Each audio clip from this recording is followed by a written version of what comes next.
Bueno, Felipe, ¿qué te pareció el capítulo?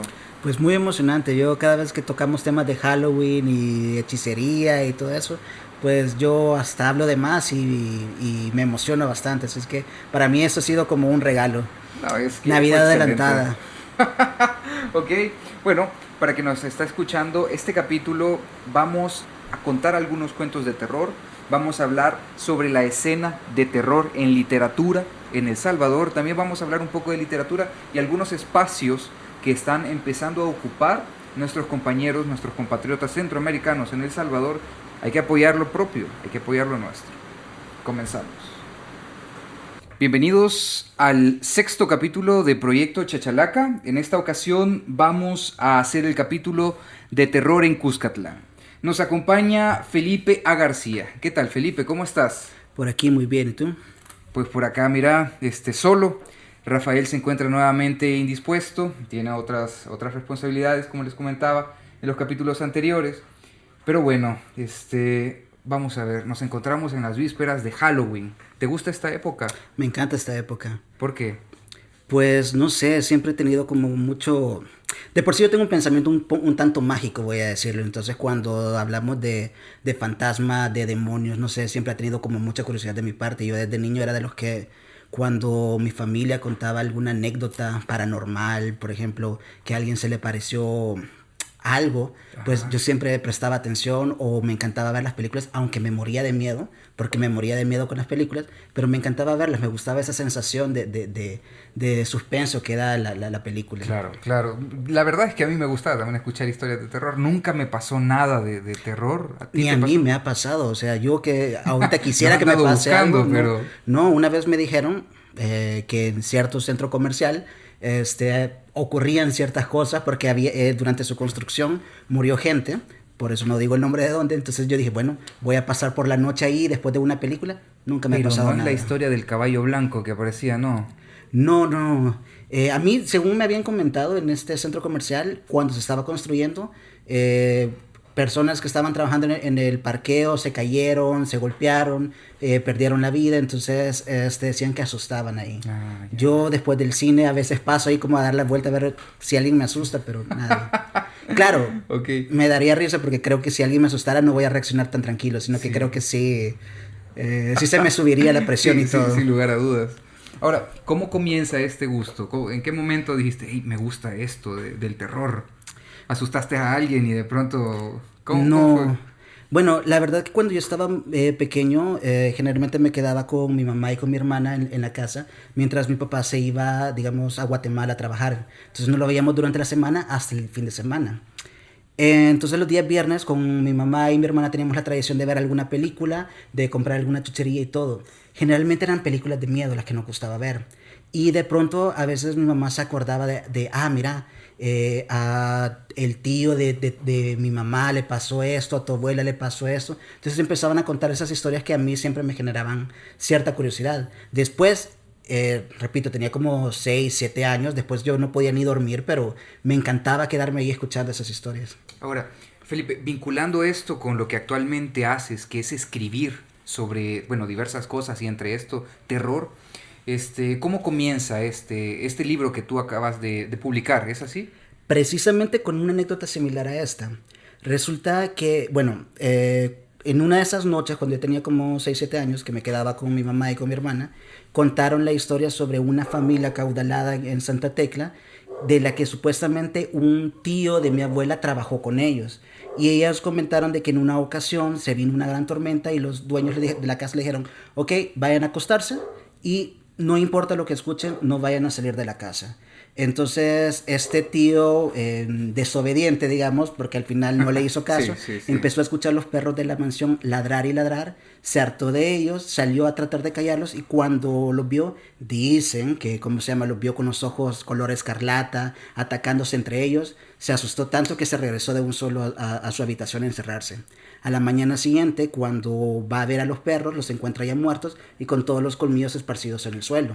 Entonces, escucho esa anécdota de niño y para mí fue como, wow, ¿quién es esta familia? ¿Dónde puedo saber más de ellos y todo?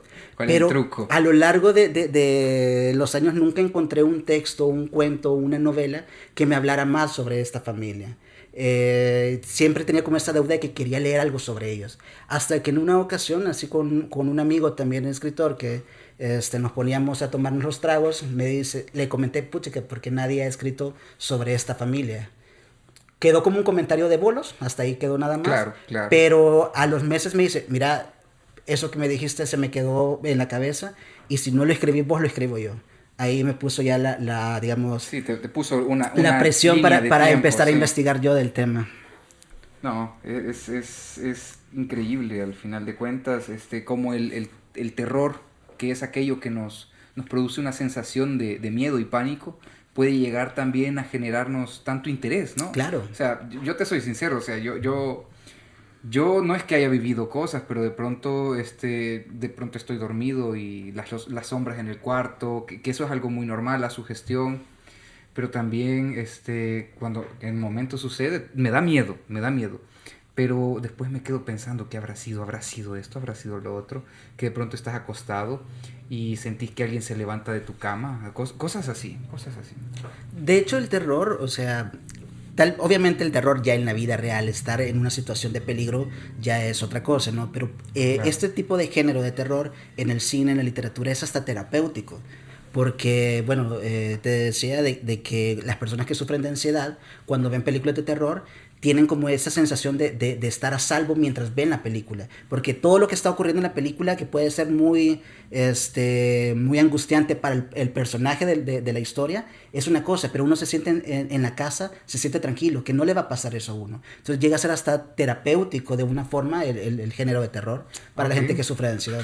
Ok, y vamos a ver, ¿nos podrías recomendar algunos cuentos o algunos libros de terror? ¿Salvadoreños o en general? Me gustaría salvadoreños. Salvadoreños. Es que ahí está el detalle. Sí se está trabajando terror en El Salvador, pero es muy poco. O por lo menos, tal vez es muy abusivo de mi parte decir que se ha trabajado muy poco terror en El Salvador, porque también tenemos el tema de las editoriales en el país, que no es fácil publicar. Hay autores que tal vez están trabajando el terror, pero no han logrado publicar, o algunos que han logrado publicar, pero la obra o no se ha logrado dar a conocer, no se ha logrado promover, o después de cierto número de publicaciones se dejó de reimprimir. Entonces tenemos como ciertos vacíos de quienes están trabajando el terror. Hay autores, yo creo que en El Salvador hay una gran tradición por la fantasía, que la fantasía no está del todo alejada del terror. De hecho, la fantasía, etimológicamente hablando, viene de la palabra fantasma, que en griego es imagen aparecida. Entonces la fantasía y el terror están muy asociados. Todos estos géneros, fantasía, terror, ciencia ficción, están muy relacionados, y por eso, digamos, es muy fácil serpentear a la hora de escribir una historia de estos géneros. Entonces, ¿qué pasa? Hay como una regla, digamos, para determinar si algo es terror o no. La fantasía se considera como un género transitorio. ¿Qué significa eso? Dura lo que dura el lector o el espectador en determinar si el hecho de la historia es algo maravilloso o algo extraño. ¿Cómo se determina eso? Si el fenómeno contado en la historia se puede resolver con las leyes de nuestra naturaleza, es algo extraño. Si no se hace, es algo fantasioso. Si ya necesitamos otro tipo de leyes, ya estamos hablando de fantasía. Entonces, bajo esta lógica, uno puede escribir una novela de fantasmas, de vampiros, de hombres lobos, de zombies, de lo que quieran, del monstruo que queramos, y no necesariamente ser una historia de terror, sino que quedarse como fantasma. ¿Qué es lo que la va a hacer una historia de terror? El impacto psicológico que vaya a tener, o el contexto de la historia, y el impacto psicológico que vaya a tener tanto con el personaje de la historia como con los mismos lectores. Esa es la diferencia. Okay. Felipe, una consulta. Ya tú dijiste este tema del terror, pero el horror, hemos escuchado que el horror es diferente, y también está el género de gore. ¿Nos podrías dar un poquito de diferencia? Y si hay otros géneros relacionados, ¿cómo los definirías tú? Bueno, comenzando con este punto de partida de la fantasía, entre identificar lo que es maravilloso y lo que es extraño, cuando nos metemos en lo extraño ya nos estamos metiendo más en los derivados del terror.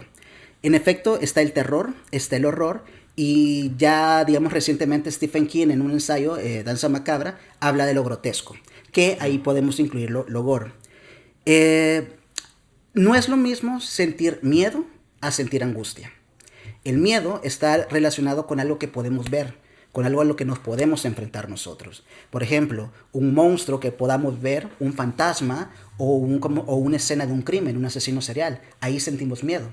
La angustia es algo más como algo que no podemos ver, algo que no conocemos. Entonces, solo para poder entenderlo a mi manera, entonces, terror es cuando ya llega la cuenta y terror sería, perdón, horror sería cuando todavía no lo he podido ver. Entonces, cuando no ha venido la cuenta ¿algo así sería? Perdón que me haga aquí el comercial. Yo también hago stand-up comedy y en efecto tengo un chiste sobre la diferencia entre terror, horror y lo grotesco. Adelante. Y el chiste más o menos dice que, bueno, hay una diferencia clara entre ellos.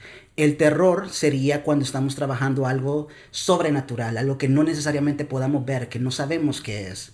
El horror es cuando estamos enfrentándonos a algo que sí podemos ver. Mientras que lo grotesco ya tiene que ver con una sensación. Por lo tanto, el terror es como enfrentarnos a un fantasma y no poderlo ver. El terror a un asesino serial. Perdón, el horror a un asesino serial. Y lo grotesco como cuando le vemos las manos al señor de las minutas. Algo por el estilo. Sí. O sea, es cierto, después de tocar las monedas. Cosas que pasan. Ok. Entonces esa sería como la definición. ¿Hay otro subgénero? ¿Algún otro subgénero que pudiéramos buscar? Por lo general se trabaja con estos tres géneros, terror, horror y lo grotesco. Sin embargo, como te repito, es un género que va bastante serpenteando. Entonces, es muy común que en una película comience dentro del género terror y termine como horror, o viceversa, o que incluso se metan elementos de fantasía o elementos de ciencia ficción. Son géneros tan fraternales entre sí que, digamos, es muy común que se puedan mezclar entre ellos. Ya, y el suspenso sería como el espacio intermedio entre los momentos cúspides. Lo que pasa es que ahí hay otra cosa, hay una diferencia entre suspenso e intriga. La intriga tiene que ver con cosas del pasado. Es decir, hay un asesinato, por dar un ejemplo. ¿Y cuál es hay un asesinato, entonces, ¿cuál fue la razón del asesinato? Investigar qué pasó antes del asesinato. Mientras que el suspenso tiene que ver con el presente, con las cosas que no han ocurrido. Si en este momento escucháramos un golpe en la puerta y entrara alguien, ya estamos en suspenso porque no sabemos qué es lo que nos va a pasar en este momento. Mientras que la intriga viene de una cuestión del pasado. Del pasado, interesante. Ok, vamos a ver. Haciendo un pequeño cambio de tema, recomiéndanos un par de cuentos. Un par de cuentos. Bueno, quizás uno de los que traía acá es de los que, en mi opinión, es un joven escritor que tiene como mucho futuro en el terror aquí en El Salvador. Y es Benjamín Silva, con un libro que se llama Fuego Oscuro. Este libro ganó los Juegos Florales en el año, ya te digo, año 2016. Y bueno, para los que son amantes de Lovecraft, yo creo que un libro como este, los cuentos de Benjamín, les van a parecer muy atractivos porque juegan no solamente con algo muy terrenal, sino que, bueno, el cuento principal de este libro es Viajes Astrales y ya tiene que ver con otro tipo de dimensiones más allá que la que estamos viviendo. Entonces, para mí es uno de los autores que tiene como mucho futuro en el terror nacional. Aparte tiene otro cuento, lo pueden encontrar tanto en el libro Lados B, que es una antología de narrativa salvadoreña. El cuento se llama Anahualia.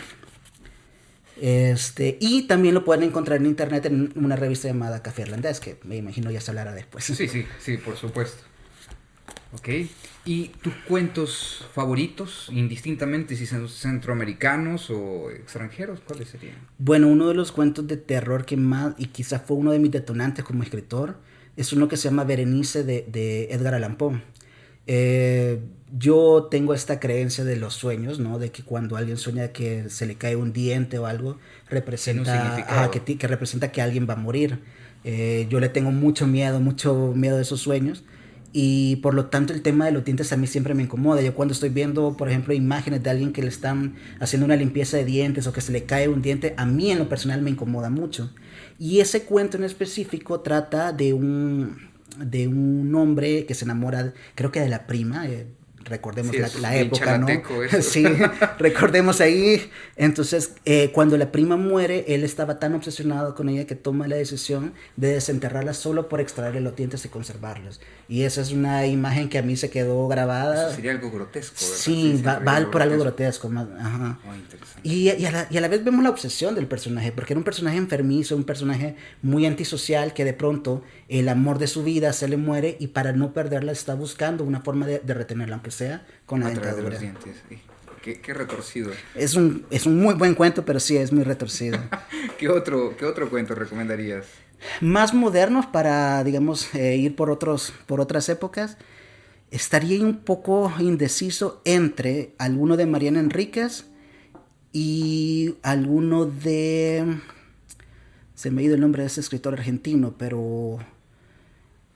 ya me acordaré el nombre del autor, pero uno de Mariana Enríquez, también alguno de Mónica Ojeda y de Luciano Lamberti, autor argentino.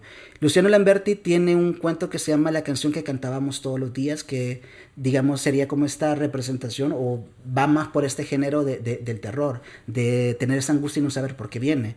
Básicamente trata de una familia que en un día de campos sale con padre, madre e hijos y en eso se extravía uno de los hijos, pero luego lo encuentran y a pesar de que lo encuentran saben que no es él. Tiene su cuerpo, se comporta igual, pero todos están convencidos de que no es el hijo desaparecido. Y así van pasando, todos se van volviendo locos hasta cierto punto, porque a pesar de que ahí está creciendo con ellos, podríamos decir que es la misma persona. Es como un impostor. Inexplicable, pero no, exacto. No logran identificar qué pasó con el hijo verdadero. Entonces se juega con esta angustia que es muy típica del terror. Luego podría hablar de, Mariana Enríquez decía, ella tiene 2 libros de cuentos maravillosos recomendados. Uno es Las cosas que perdimos en el fuego y la otra Los peligros de fumar en la cama. En Las cosas que perdimos en el fuego tiene un cuento que se llama igual que el libro, donde es básicamente como un aquelarre, pero de esta aquelarre vienen a formarlo mujeres que fueron maltratadas, que fueron quemadas por sus parejas. Entonces vienen ellas y en venganza empiezan también a reunirse entre ellas. Hay una que está completamente quemada y en el subterráneo de Argentina se llega cerca y empieza a incomodar a los hombres. Ya aquí jugamos un poco con lo grotesco porque al verlas quemadas obviamente se impresionan y ya les genera como esa angustia, ¿no? que están buscando. Es muy buen cuento también y juega con esta idea de un aquelarre, de brujas y todo, pero digamos en tiempos modernos. Ok, perfecto. Felipe, me ha gustado. Yo tengo problemas para poder hacer lectura, pero sin duda va a ser algo que voy a buscar tarde o temprano. Me gustó mucho Lovecraft. ¿Qué opinas tú de Lovecraft? Bueno, es un autor de cabecera para todo el que quiera leer terror. Yo lo leí un poquito más tarde, como ya te decía, yo comencé, salí del colegio y empecé con lecturas así como Stephen King, que mis respetos para Stephen King, aunque hubo una época en la cual daba pena porque decían de que es un bestseller y todo, pero la verdad es que trabajar el género no es fácil. No es sencillo. Entonces es de respeto y ha influenciado muchos autores contemporáneos del género de terror. Entonces cuando llegué a Lovecraft fue precisamente por autores como King que lo mencionaban mucho, que hacían mucha referencia de él. Y dice, bueno, ¿quién es este famoso Lovecraft que tanto inspira a autores que me gustan? Ya uno llega a leerlo y ya uno entiende por qué ha sido inspiración. A la mata donde se rasca el tigre, a ver qué. Sí. Ok, bueno, entonces viene lo chido. Felipe nos va a hacer lectura de unos cuentos. Vamos a ver. Queremos que nos asustes. Paseo nocturno. Salió de la casa renegando. Sabía que esto iba a pasar. No por gusto se opuso desde un principio a la idea de darle una mascota a sus hijos, pues sabía que ellos todavía eran muy pequeños para cuidarlo, y a él le tocaría cargar con las responsabilidades del animal. Pero como su esposa es una manipuladora, no tuvo más remedio que comprarles ese estúpido perro que no sirve ni como guardián de casa. Como el animal apenas era un cachorro, el veterinario les recomendó sacarlo a pasear todos los días para que gastara energías. De no hacerlo, corrían el riesgo de que les hiciera destrozos dentro de la casa, como morderle los muebles o enterrarles objetos en el jardín. Cuando llegó esa noche del trabajo, cansado después de un día de mierda, su esposa lo esperaba con la súplica de que por favor sacara al perro a pasear. Él protestó, dijo que se sentía cansado y cuestionó el por qué putas nadie lo hizo por el día. pero su mujer se limitó a responderle que ella había pasado ocupada y que los niños eran muy pequeños para pasearlo ellos solos, sobre todo en una ciudad tan peligrosa como esta, en la que cualquier loco podía secuestrarlos. Él, quien ya estaba lo suficientemente malhumorado, quería desatar un buen pleito entre ellos, pero se abstuvo de hacerlo porque sabía que si peleaba no cenaría por toda la semana, ya que su mujer se pondría en huelga de cocina. Buscó la correa del animal, se la ató a su collar y salió de la casa. En el camino, se la pasó exclamando puteadas en contra de su esposa y ese maldito perro, mientras que éste avanzaba entre saltitos despreocupados por toda la calle, deteniéndose de vez en cuando para olfatear el asfalto y luego orinar. «Apúrate», le gritaba de vez en cuando, pero el cachorro le respondía a su mal humor moviéndole la cola de un lado a otro. «Si te llego a volver a sacar, no respondo», le dijo al animal. «Te voy a soltar y regresaré a casa diciendo que te me escapaste y te perdiste», amenazó. Pero de pronto se sintió mal con aquella idea.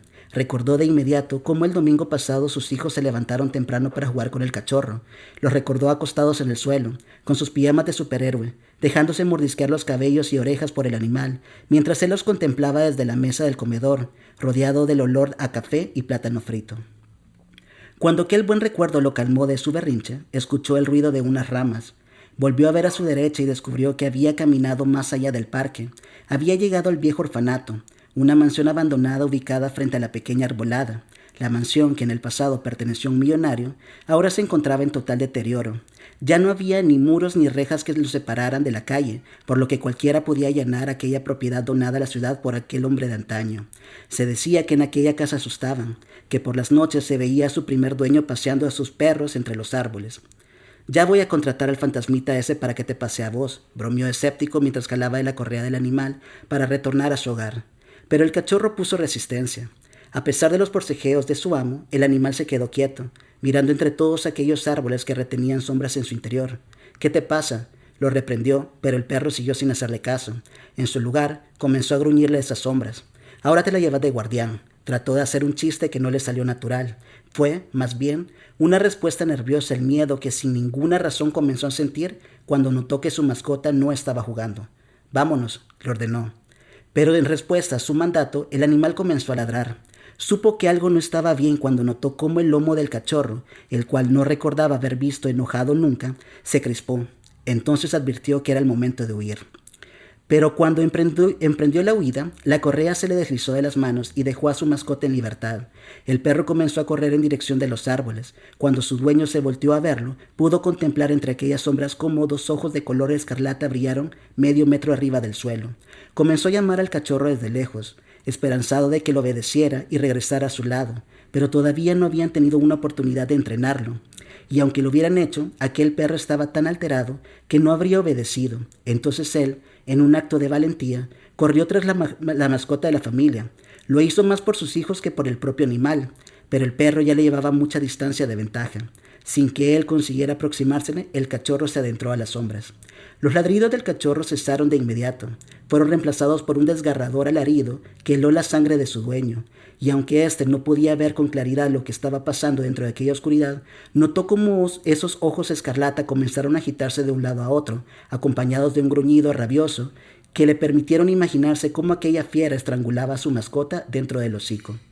Su sentido común le habría dicho que aquel era el momento de echarse a correr y dejar al pobre animal morir, pero lo que menos tenía en ese instante era sentido común. El miedo se había apropiado de su conciencia. Lo único que pudo pensar en aquella fracción de segundo fue en la vergüenza de regresar a casa con las manos vacías y la lamentable respuesta que le daría a sus hijos cuando éstos le preguntaran por el cachorro. Pudo más su instinto paterno que la razón. Tomó aire y se adentró en aquella oscuridad en un intento por rescatar a la mascota de la familia. Entró a las sombras y buscó aquellos brillantes ojos escarlata. Trató temerosamente de localizar el hocico de la fiera que sacudía al cachorro para tratar de abrirlo y rescatar al animal, sin percatarse que éste ya no chillaba, sugiriendo su posible muerte. Tocó la nariz de la bestia seguido de sus colmillos. Luego descendió más con sus manos y sintió el pelaje de su mascota humedecido por una mezcla de sangre y baba, así como su flácido cuerpo colgar con facilidad, como si todos sus huesos se hubieran quebrado. Fue entonces cuando sus ojos se adaptaron a la oscuridad y pudo ver a la bestia que acababa de asesinar al cachorro. Era un lobo de color negro, cuyo pelaje parecía diluirse entre aquellas sombras que los árboles retenían. y en el lomo del animal vio una mano que lo acariciaba, como si estuviera recompensando a la bestia por haber matado a su perro. El ser que acariciaba al lobo, reconoció el dueño del cachorro, no era humano, a pesar de su forma antropomórfica. No es de este mundo, se dijo mientras lo observaba, y es que a diferencia de los brillantes ojos escarlata del animal, el rostro de aquella silueta pudo apreciar unas enormes cuencas vacías. Cayó de rodillas ante la impresión de que aquel ser le provocó. Se quedó sin aire y sintió un temblor en sus extremidades que no le permitió ponerse de pie y huir. Justo cuando creyó que ahora era su turno de ser devorado por aquel lobo, tanto el ser como el animal se dieron la vuelta y se adentraron más a las profundidades de aquella arbolada hasta que desaparecieron en la oscuridad. Cuando el hombre regresó en sí y la sensación de peligro desapareció, se echó a llorar histéricamente. No sabía por qué chillaba. No sabía si era por el alivio de salvarse, por la muerte del cachorro o la explicación que tendría que darle a sus hijos cuando regresara a casa. Puso sus manos en el suelo y sintió el frío y húmedo cuerpo del cachorro. La sensación que tuvo al tocarlo fue desagradable, nada que ver con aquel cosquilleo que sus niños sentían cuando lo acariciaban, mismo que le provocaba hundir sus rostros en el pelaje. Aunque deseó dejarlo ahí tirado, algo dentro de él no se lo permitió. Sabía que lo menos que podía hacer por aquel animal que sus hijos adoptaron como parte de la familia era darle santa sepultura en el jardín de la casa. Tomó al animal en sus brazos y, esforzándose por dejar de llorar, emprendió el camino de regreso rogándole a Dios porque sus hijos ya estuvieran dormidos tras su retorno. No quería, por nada del mundo, que sus pequeños vieran aquel bulto ensangrentado y descuartizado con el que tanto jugaron. Phoenicopterus, de Benjamín Silva. Hay algo que no había mencionado aún, y es mi profundo temor a los árboles de bambú y al fuego. Ese temor tiene su origen a un suceso de mi infancia. No siempre fui la persona retraída que soy ahora. En mi niñez, ansié en más de alguna ocasión la aceptación e integración social. Era parte de un extenso grupo de amigos. Algunos de los integrantes eran familia entre ellos, mientras que yo era un chico más que vivía en la misma zona.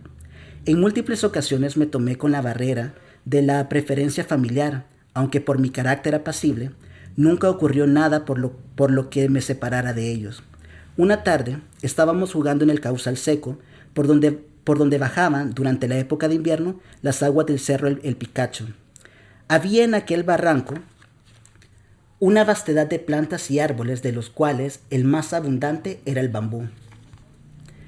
De por sí el sonido del bambú, cuando es azotado por el viento y choca contra los ejemplares de su especie, me pareció siempre terrorífico y siniestro, como si algo acechara sin ser detectado entre los altos y amarillos cuerpos de aquellos seres que aparentan de apariencia ancestral. Creo que esto no ha cambiado hasta el día de hoy. Esa tarde habíamos encendido un fuego sobre una roca suficientemente alejada de posibles elementos de propagación. Toda la diversión consistía en llevar diferentes objetos que pudieran arder de distintas maneras. A estas alturas, cabe agregar que aquel barranco era también, como la mayoría de los barrancos de mi país, un botadero de basura. Disponíamos, pues, de una gran variedad de objetos que respondían de maneras divertidas y asombrosas a la incineración. Todos se divertían de la manera más despreocupada. Yo era la excepción. Desde hacía unas horas, la típica sensación de que alguien o algo nos observaba se había intensificado dentro de mi ser. Estaba seguro de haber visto algo moverse entre las copas de los bambúes, cosa que mencioné al grupo de niños con el que jugaba, y que inevitablemente no trascendió más allá de las barreras del morbo y las supersticiones de un infante de deseos de atención. La noche avanzaba sobre nosotros y pronto había oscurecido. Habíamos ya dejado de jugar en el fuego y nos encontrábamos sentados, descansando detrás de una prístina roca cubierta de musgo y de enormes proporciones. Contábamos historias, chistes y rumores del barranco en que nos encontrábamos. Las horas volaban desapercibidas. ¿No les dije que apagaran el fuego?, exclamó Ricardo, a quien considerábamos algo así como el macho alfa del grupo.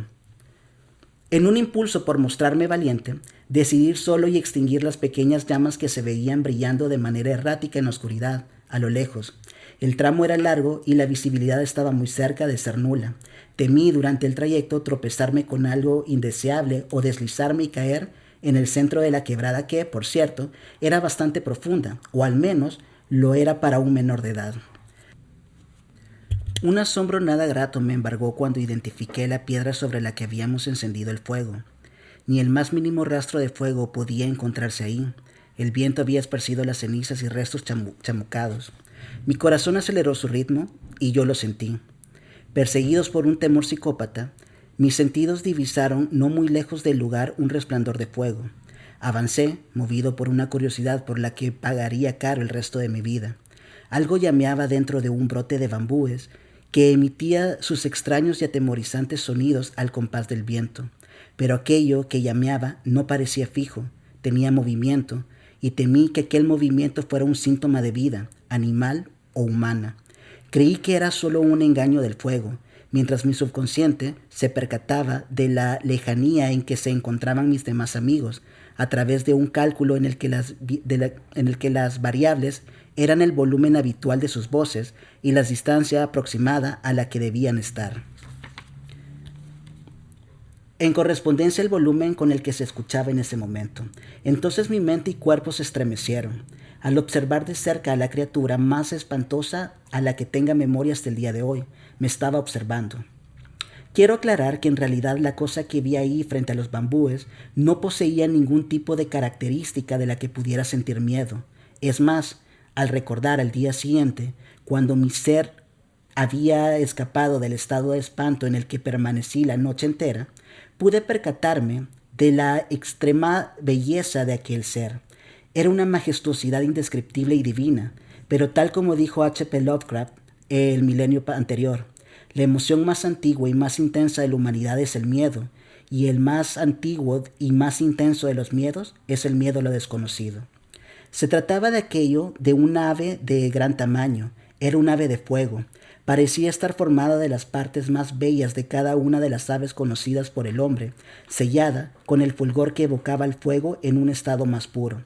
El animal parecía estar herido, porque se arrastraba lenta y toscamente entre la maleza.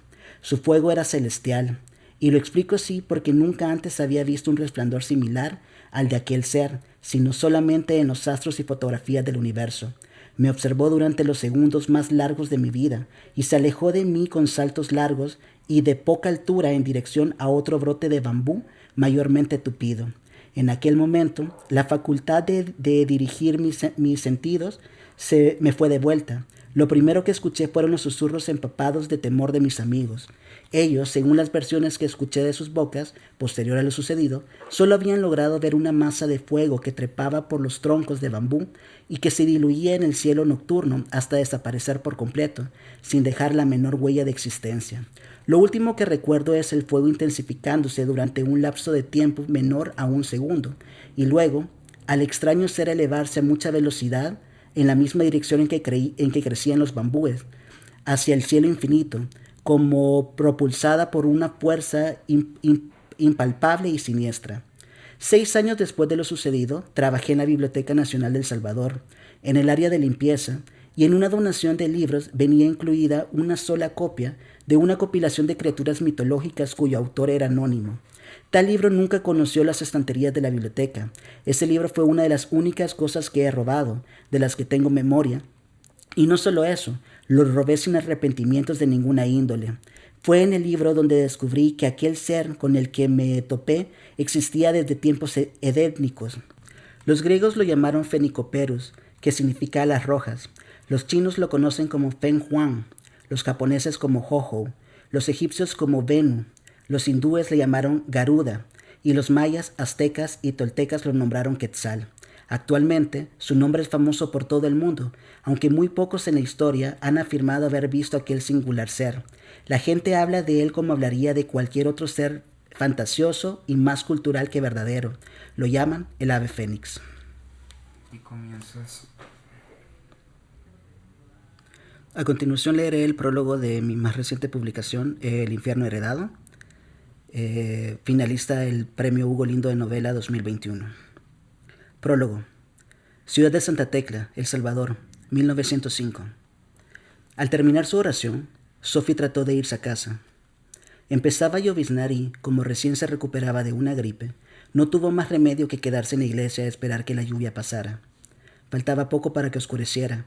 Temía que se le hiciera tarde y no quería regresar a casa muy noche. Ya sus papás le habían advertido de lo peligrosa que estaba la ciudad. Tan solo el mes pasado se enteró de que la hija de una amiga de su mamá había desaparecido. Había salido a pasear con un muchacho de la escuela, pero ninguno de los dos regresó a casa.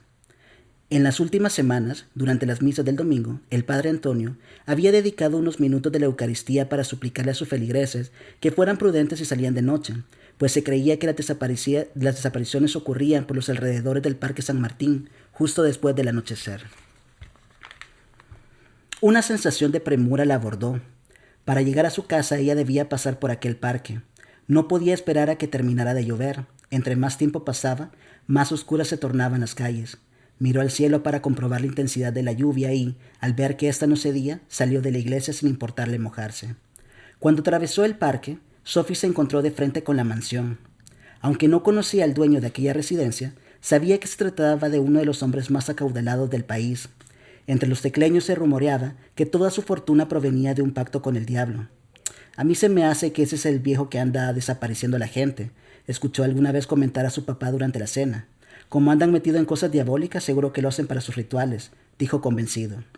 Sofía apresuró el paso para dejar atrás aquella mansión lo más pronto posible, pero mientras lo hacía, un rayo cayó y su detonación alborotó a los perros de esa casa, y aunque no podía verlos, sus ladridos eran tan intensos que por un segundo se sintió perseguida por ellos y empezó a correr. A tan solo unos metros frente a ella apareció la silueta de un hombre que caminaba en dirección contraria. La niña se preguntó si se trataba del dueño de esa casa y, aunque no había forma de averiguarlo, temió que todo lo que se contaba sobre él fuera verdad y éste quisiera hacerle daño. Decidida a no tomar riesgos, se dio la vuelta y cambió su ruta para no tener que cruzarse con aquel hombre, pero al hacerlo, su tobillo se dobló y ella tropezó. Escuchó unos pasos aproximársele con prisa. Intentó levantarse, pero no pudo hacerlo. ¿Estás bien?, oyó la voz del hombre a su lado. Me duele, respondió Sophie al mismo tiempo que se sobaba el tobillo. El dolor era tan punzante que cerró los ojos por un segundo. No se percató del momento en el que su acompañante había extendido un paraguas sobre ella. ¿Te puedes parar? La chica hizo una mueca de dolor y negó con la cabeza. ¿Por dónde vivís?, le preguntó él, mientras intentaba sobarle el tobillo. Sophie le explicó que su casa quedaba a 2 calles después del parque. Él, al igual que ella tan solo unos minutos atrás, miró al cielo para comprobar la intensidad de la lluvia. Así no vas a poder caminar. Vení, yo te llevo, se ofreció mientras la ayudaba a ponerse de pie. La niña miró hacia la mansión y se negó. Todavía, a pesar de la tormenta, podía escuchar los ladridos de aquellos perros que tanto la aterraban. El hombre se percató de que ella se resistía a su ayuda. No te puedo dejar aquí tirada, insistió. Me matan tus papás si lo hago.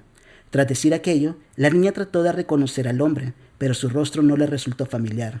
Vamos, vení, le dijo mientras la ayudaba a apoyarse en él, luego de rodearle la cintura con la mano. No tuvo más remedio que dejarse ayudar. Cada vez que apoyaba su pie al suelo, sentía un desgarre. Por más que buscó con la mirada, no vio a nadie paseando por los alrededores del parque.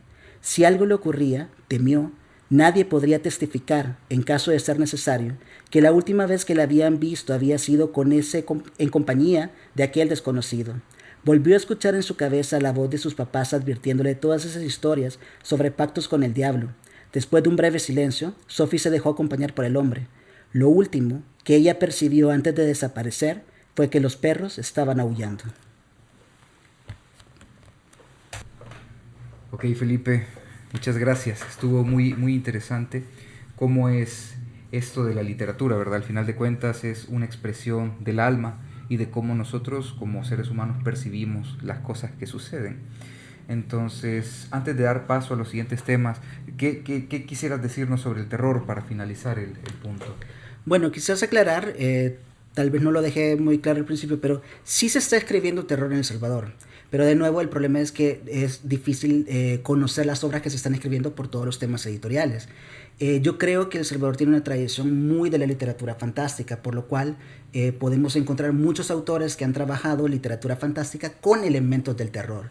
Por dar un ejemplo, uno de mis libros favoritos de cuentos de El Salvador es de Jacinta Escudos, que se llama El diablo sabe mi nombre. Son cuentos que la misma autora los describe como cuentos fantásticos, oníricos, que vienen de los sueños, pero aún así dentro de varios de esos cuentos uno puede encontrar elementos del terror. Tiene, El diablo sabe mi nombre, el cuento que le da el nombre al libro, tenemos precisamente una mujer que se le aparece el demonio durante las noches y digamos que tienen una relación amorosa, por decirlo de algún modo. Tenemos también cuentos como Muerto al lado mío, donde un hombre en la playa se encuentra con su propio cadáver en el camino, que esto es como digamos, un recurso muy común en el terror, se le conoce como el Doppelganger, Doppelganger. sí, en francés, perdón, mi francés, que es digamos, doble maligno que hay. No es que sea terror, en este caso no es un terror, de nuevo digo, tiene que ver mucho para que sea terror, cuál es digamos, la parte psicológica que genera o el contexto en el que está. En un momento comienza con elementos de terror cuando encuentra el cadáver, pero ya después el personaje adquiere digamos, una postura más de reflexión con el cuerpo que ha encontrado. Entonces ahí ya entramos digamos, a un género más fantástico. Por mencionar otros que encontré en la librería de mi casa, hice mi tarea de buscar algunos libros para ahora. Encontré uno de Carmen González Huguet que se llama El rostro en el espejo, que también para mí es una novela más de fantasía. Porque es una casa donde habitan espíritus, pero el personaje, digamos, que nunca llega a sentir miedo de esos espíritus. Al contrario, llega a convivir con ellos. Ellos están bajo toda una maldición que viene del tiempo de la conquista, pero no hay un momento en el que el personaje se sienta con angustia, con miedo, se sienta atacado. Al contrario, solamente busca ayudar a esos espíritus. Por lo tanto, digamos que se queda más en un género de fantasía. O quizás otro que leí hace bastante, que no tengo tan fresco, pero era este ganador de Juegos Florales, que es Historia de un Florero, de Jorge Galán. Jorge Galán es un autor que últimamente, cuando ha trabajado narrativa, ha trabajado bastante fantasía. Este no es la excepción. De hecho, al final, si mi memoria no me falla, termina más como en ciencia ficción, pero siempre tiene como elementos de fantasmas, de apariciones y todo eso. Entonces, tenemos una tradición mucho de la literatura fantástica, pero eso no quiere decir que dentro de esta literatura fantástica no podamos ver elementos de terror. Ahora bien, solo para terminar la idea, hay autores nuevos que están surgiendo. Yo tuve la oportunidad de estar en 2 ocasiones en un taller de terror con Jacinta Escudos y es increíble ver la cantidad de jóvenes escritores que están queriendo escribir narrativa de terror.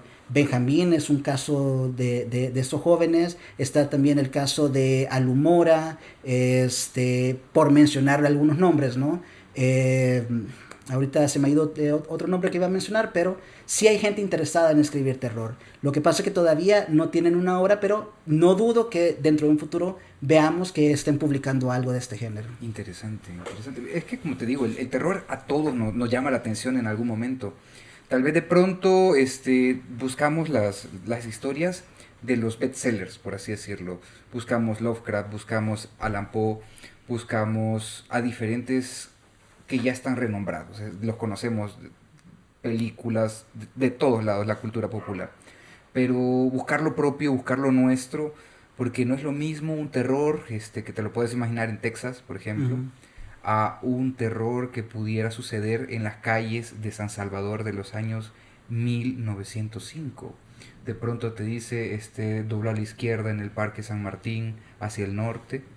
Entonces ya tú de pronto un día te encuentras por ahí y ves la calle, ves todo, ves el Claro. detalle. Y entonces tú pasas a un plano en el que empiezas a sentir que estás ahí y tratas de vincular. Incluso cuando lo estás leyendo te imaginas las calles. Es decir, yo conozco por ahí. Claro, y hay un punto muy importante. El miedo va evolucionando también según la época. Y la sociedad, claro. Yo creo que algunos autores que han querido trabajar terror aquí en el país no pueden dejar de lado la historia que tenemos con la guerra. Quieras o no, quien ha vivido la guerra sabe de que no son momentos, digamos, de paz, obviamente. Hay momentos de mucha angustia, se pierde alguien, o no se sabe si lo han matado o no. Eso genera mucha ansiedad, mucha angustia que obviamente puede funcionar como materia para trabajar el terror también. O incluso otro tipo de miedos. Uno de los cuentos, quizás que no es tan popular de Mariana Enríquez, de esta escritora argentina que comentaba, es uno que se llama El Cochecito y me llama mucho la atención porque uno diría como, wow, la verdad no me da tanto miedo, pero cuando me explicaron cuál es el contexto que viene con Argentina, ya dije, ok, tiene sentido. Recordemos que en Argentina y por el 2001 hubo un problema económico que estuvo el famoso corralito donde no les podían ni dejar sacar dinero ni nada y mucha gente perdió negocios, quedó en la calle, quedaron muchas personas sin hogar y todo. Entonces en ese cuento se ve digamos una colonia de clase media, digamos, donde aparece un vagabundo que se empieza a cagar enfrente de la casa de uno de los vecinos. Cuando este lo ve, empieza a golpearlo y todos los vecinos se vienen en contra, excepto una familia, que es la que intentó mediar y dejar al señor en paz. Pero en eso viene el señor y lanza como una tipo maldición, donde todos los miembros de esa colonia empiezan a perder sus trabajos, empiezan a perder negocios, se están quedando en deudas, y la maldición se empieza a caer, por eso que le hicieron a él, excepto la única familia que lo defendió. Y ya se empiezan a ver un tipo de temas ya de canibalismo y todo, ya muy propio de Mariana Enríquez, pero digamos que tiene que ver mucho con ese miedo que hay en Argentina. Y ese es el contexto, al final de cuentas, lo que permite a uno interiorizar con el terror. Eso me parece fantástico, al final de cuentas. Siempre, mira, pasa algo, y es que la guerra es un tema delicado, al final de cuentas. Todavía hay heridas, por así decirlo, que están abiertas. Yo nací después de la guerra, entonces tal vez ya tengo una visión diferente, pero, por ejemplo, de pronto hablar con mi mamá al respecto es una pero cosa... igual, yo también nací después de la guerra. Yo nací en el 91, al año siguiente se firman los acuerdos de paz, entonces aparentemente no tengo ningún rasgo. Pero ¿qué pasa? Actualmente, no voy a dar mucho detalle porque es todavía secreto, pero estoy trabajando en una novela donde básicamente descubrí que sí hay ciertas cosas dentro de mi comportamiento que viene a partir de los miedos de mi familia. O sea, tenemos ese tipo de cosas como que de pronto un padre, a pesar de que uno ya está viejo y todo, le llama como, hey, ya llegaste a casa, ¿dónde estás? Comunícate. ¿Por qué? Porque ellos vivieron una guerra donde obviamente si alguien desaparecía, pasaban mucha angustia, pasaban mucho miedo. O si no, que padres de pronto digan como que, ok, ¿cuál es la diferencia entre un cohete y un disparo? O sea, lo saben identificar en nuestros padres. Y qué hace, o no, uno no lo haya vivido, nos van heredando ese tipo de conocimiento, ese tipo de miedos hasta cierto punto, sin nosotros saberlo. No, y véalo, de nuevo, habría que decirlo, tal vez irlo hablando, tal vez irlo escribiendo, poco a poco nos da una sensibilidad diferente del hecho, ¿verdad? De lo sucedido. Ok, me pareció fantástico, Felipe, me gustaría que nos hablaras un poco acerca del proyecto que tú estás impulsando, que se llama, es la revista digital Café Irlandés, ¿verdad? Así es. ¿En qué consiste? ¿Cómo nace este proyecto? Bueno, nació como un proyecto personal, iba a ser un blog, no tenía pretensiones de ser una revista. Originalmente yo quería como forzarme a escribir, ya sea ficción o no ficción, pero de pronto se me acercó, voy a decir, un amigo, también con intenciones de escritura, y me dijo, ¿cómo hago para publicar un cuento en tu revista? Yo le insistí, no es una revista, es un blog. Pero cuando vi la insistencia de él por querer publicar algo, ya que no encontraba otros espacios donde publicar en ese momento, ahora hay un poco más, han surgido más, pero en ese momento no lo veía, entonces él me insistía porque quería encontrar un lugar donde poder publicar algo. Así como él, otras personas se me acercaron a preguntar, hasta que hubo un momento en el que tomé la decisión de que este blog se convirtiera en una revista, darle el tratamiento más de revista, haciendo artículos de opinión, publicando cuentos, algunas entrevistas, para así, digamos, no era fomentar la palabra, era promover la nueva narrativa del Salvador. ¿Por qué? Porque estábamos claros de algo, lo que ya decíamos. Había gente que decía, no, pero es que después de la generación de autores como Horacio Castellanos Moya, Claudia Hernández, José Escudos, hay un gran hueco y ya no se está escribiendo. Pero sí se está escribiendo. Hay muchos autores que están escribiendo. Lo que pasa es que no hay tantas editoriales para publicar su obra o promover su obra. Entonces, Café Irlandés en ese momento iba a ser un espacio para promover la obra de nuevos autores que no tenían esta trayectoria de autores ya que son parte de nuestros clásicos contemporáneos, por decirlo de algún modo. Ok, interesante. Todavía se mantiene publicando, ¿verdad? Todavía se mantiene. Ha bajado un poco el ritmo de publicación, debo aceptarlo, después de la pandemia. Antes me ayudaba más gente con la lectura de los textos y todo, pero bueno, al fin de cuentas es un proyecto sin fines de lucro, no me pagan nada por esto. Sí, yo te entiendo. Sí, entonces al final uno dice como que bueno, prioridades, hago esto que me va a dejar algo de dinero o le dedico a esto. Sin embargo, trato de mantener siempre ¿cómo se llama? Un número de publicaciones, voy a decir, no son suficientes ahorita. Este año ha sido quizás de los que más nos he publicado, pero considerable, un número de publicaciones considerable.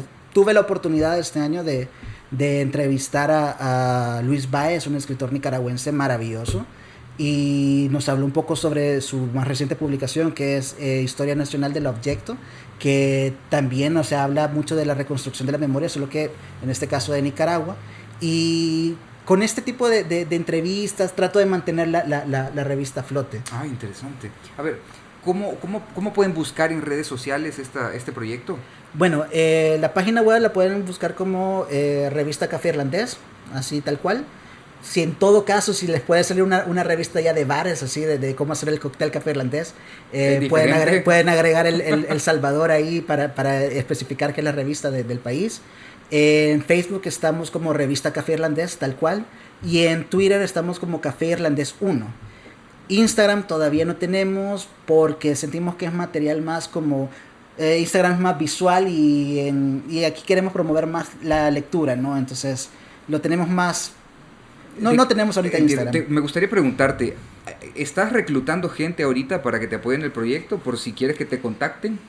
Pues no estoy reclutando, pero si alguien me escribe y ofrece ayuda, pues bienvenido. O sea, las puertas de la revista están abiertas y bueno, igual mantengo siempre el correo, digamos, activo para que me manden cuentos. Ahora bien, eso sí, hay un criterio editorial, o sea, claro. Yo sé que mucha gente dice como que, no, ahí solo publican los amigos o algo. No, hay un criterio editorial que obviamente, como toda editorial, como en todo periódico, se sigue esas, digamos, ese gusto editorial para las publicaciones. Entonces, habrá gente que tal vez tiene algún proyecto interesante, pero tal vez no va con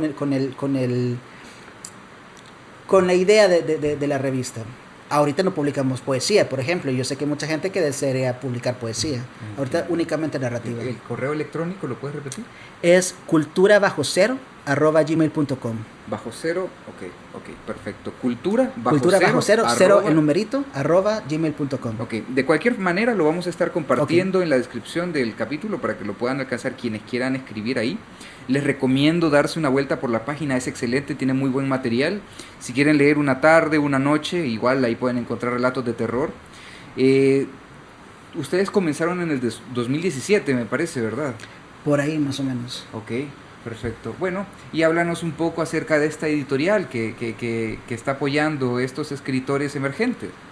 Pues como decía, el tema de las editoriales aquí en el país es muy complicado porque son muy pocas las editoriales independientes que están trabajando para tratar de publicar nuevos autores. ¿Cómo se llama esta editorial? Se llama Editorial Los Impisto. Los Impisto. Los Impisto. Viene un poquito con esta idea de que la editorial comenzó de manera artesanal.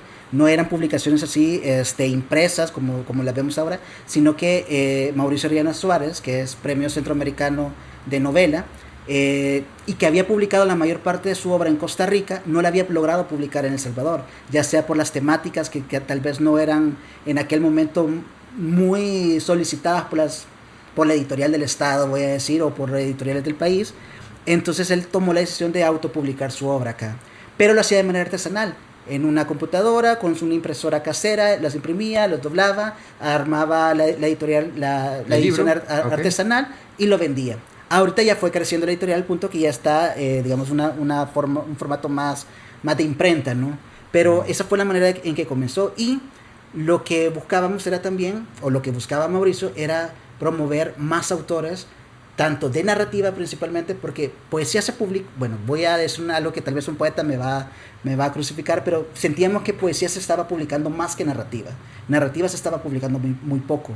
Era más fácil que se hiciera una presentación del libro de un poemario que de una novela o un libro de cuentos. Entonces la editorial se iba a centrar más en la narrativa nacional. Así se empezaron a sumar otros autores como Jacinto Escudos, como Salvador Canjura, me sumé yo también, que era como un autor nuevo, aparte de otros autores que todavía no tienen una obra como tal, pero que tenían ya sus primeros cuentos, que de ahí es donde surge este libro que es La 2B, que quienes lo organizaron fueron Luis Contreras y Pedro Romero Irula, dos autores también nacionales, y aquí es una recopilación de varios autores nuevos de El Salvador. Perfecto. Ok, me parece fantástico. Para quienes quieran buscarlo, se escribe Los Impisto, lo pueden encontrar también en Café Irlandés, ¿verdad? Bueno, en la revista Café Irlandés hay mención de ellos, pero también tienen sus propias redes sociales, están como Editorial Los Impisto en Twitter nada más, en Instagram creo que también está como Editorial Los Impisto, y pueden también ya conseguir algunos libros en digital para la gente que vive en el extranjero en Amazon, tanto versión en pasta blanda como digital.